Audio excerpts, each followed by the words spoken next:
Hello বন্ধুরা, আমাদের plaster করা শুরু হয়ে গেছে দোতলা ঘরের। এখানে সবাই কাজ করছে। আমি তাই এক ফাঁকে ভিডিওটা করে নিলাম। আমার বোন দেখছে এখানে দাঁড়িয়ে।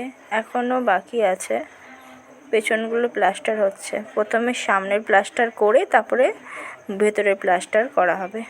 প্রথমে বাইরেরগুলো করা হচ্ছে আগে, তারপরে ঘরে আস্তে আস্তে প্লাস্টার করা হবে। এখানে মিস্ত্রি কাকুরা প্লাস্টার করছে। চিপিং করা হয়ে গেছে। চিপিংয়ের ভিডিওটা দেখানো হয়নি, কারণ তখন আমি বাড়ি ছিলাম না। এখানে কাঠগুলো খুলে রেখেছে আর প্লাস্টার বাইরে হচ্ছে আস্তে আস্তে। প্লাস্টার করা শেষ হলে আমি পুরোটা ভিডিও করে দেখাবো বাইরেটা প্লাস্টার করার পর কত সুন্দর লাগছে। তাদের তোমাদের অপেক্ষা করতে হবে ততক্ষণ। চলো বাই, সবাই ভালো থাকবে। আবার আসবো পরে একটা মিনি ব্লগে। টাটা।